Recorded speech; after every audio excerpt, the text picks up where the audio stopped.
गुरुजी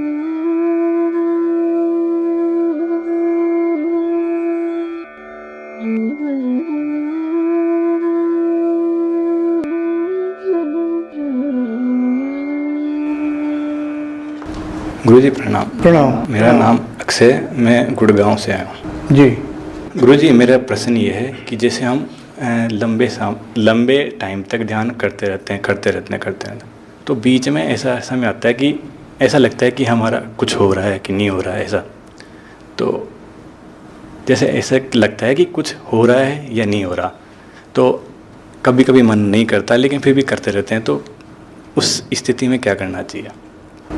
देखिए, जब आप ध्यान कर रहे हैं, आपने कहा ध्यान करते हैं लंबे समय तक, लेकिन आपके अंदर आता हो रहा है कि नहीं हो रहा। आप ध्यान कर ही रहे हैं तो क्यों नहीं हो रहा है?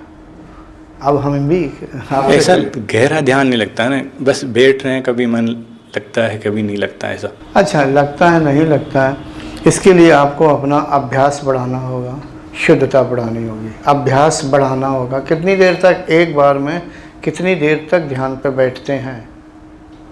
मैं 40 मिनट से 1 घंटा। 40 मिनट से 1 घंटा। गहराई में नहीं जा पाते? कभी कभी चला जाता हूँ। कभी कभी देखो, धीरे धीरे अभ्यास होता है। ये ना सोचो कि मैंने 1-2 महीने 4 महीने, मान लो ठीक है आप तो काफ़ी समय से IIT से मैं आपको जानता हूँ, वहाँ भी ध्यान करते थे, कोई बात नहीं। अभ्यास के द्वारा धीरे धीरे हर चीज़ बढ़ती है, यानी स्थिरता बढ़ती है, धीरे धीरे गहराई बढ़ती है। ठीक है, तो अभ्यास को बढ़ाओ। हो सकता है कि आप अपने काम, जैसे जो आपका काम हो, ज़्यादा चिंतित रहते हो, चिंतित सभी होते हैं, मतलब ज़्यादा लगे रहते हो इसलिए हो।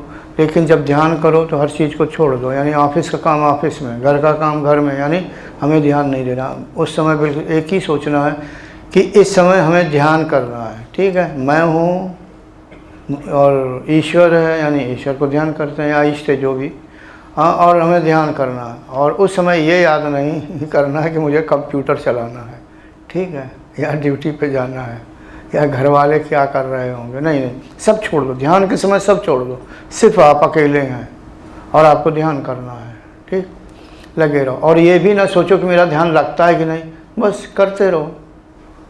अपने आप को शंकित मत करो, शंका मत करो, अपने पे लगे रहो। जब ध्यान करोगे तो क्यों नहीं ध्यान होगा? ठीक है, यही विचार आते नहीं आने चाहिए। गुरुजी, ऐसा है ना, सारे दिन जो काम करते हैं ना, फिर जैसे शाम को ध्यान पे बैठे तो फिर वो उनको बंद होने में टाइम लगता है।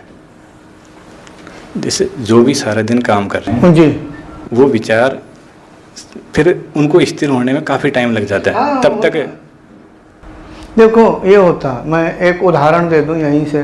विकास को आप जानते होंगे ना, ध्यान करता है और इसका काम क्या है? विद्यार्थियों को पढ़ाना। अब सोच लो, ध्यान में क्या होता है? चुप रहो, मतलब अंतर्मुखी होने का मतलब कि शांत हो गए, चुप। और पढ़ाने में क्या होता है? बोलो।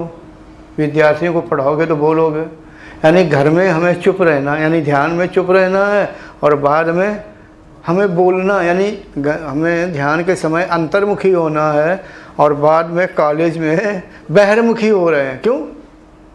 अध्यापक हैं तो बहिर्मुखी होना ही है। तो अब सोचो कि ऐसे साधक का क्या हाल होगा, यानी अंतर्मुखी बहिर्मुखी, अंतर्मुखी बहिर्मुखी, यही करते रहो।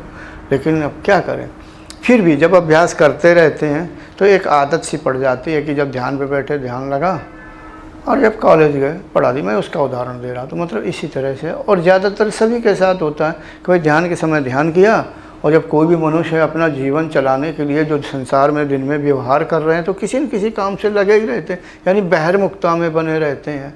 यानी इंद्रियां बहिर्मुखी होती हैं, दौड़ती रहती हैं संसार के पदार्थों की ओर, सोचते रहते हैं, मस्तिष्क के बीच खूब चलायमान होता है, रजोगुण खूब क्रियाशील होकर रह जाता है। लेकिन ध्यान के समय ये सब होता है। ठीक है, तो यही इसी को कहते हैं अभ्यास। और ये सब हो रहा है एक अवरोध। ये ना समझो कि हम ध्यान में बैठे तुरंत लग गया, फिर ध्यान का महत्व क्या हुआ? यानी थोड़ा देर में ही होता, लेकिन कभी हताश नहीं होना चाहिए। ध्यान जब करते रहोगे धीरे धीरे अच्छी अवस्था आ जाएगी। ऐसा समझो, ये ना सोचो कि लो मैं 3-4 साल से गुरुजी को जानता हूँ, 4-5 साल से, और ध्यान इतना हो रहा है। नहीं, लगे रहो लगे रहो। पता नहीं आपने कुएं को, पहले जो बड़े बड़े कुएं होते थे आपने देखे हैं कि नहीं, लेकिन मैंने देखे हैं। तो जब बाल्टी रस्सी से जब पानी निकालते हैं ना, तो जिस पे वो गरारी घूमती है, जो रस्सी होती है ना, पत्थर, गलत कह के, जो पत्थर का ऐसा लगा होता है, उसके ऊपर 2 एंगल और गरारी, उसी पर रस्सी से खींचते हैं। गौर करो वो पत्थर पर रगड़ती है, रस्सी कितनी मुलायम होती है, और पत्थर तो पत्थर है, उसमें भी निशान पड़ता है। एक समय आता है नाली पड़ जाती है 10-5 साल में। समझ पा रहे हैं क्या कहा? समझ पा रहा हूँ। यानी एक मुलायम रस्सी, मुलायम पत्थर को भी घिस देती है, नाली बना देती है। ठीक, और आप तो अभ्यास कर रहे हैं, इसलिए लगे रहो लगे रहो।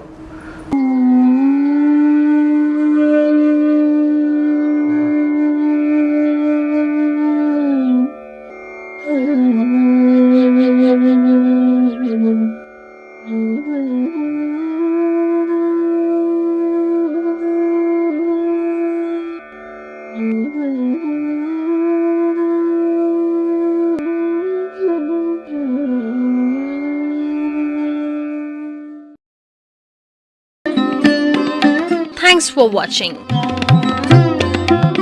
Remember to like, comment and subscribe.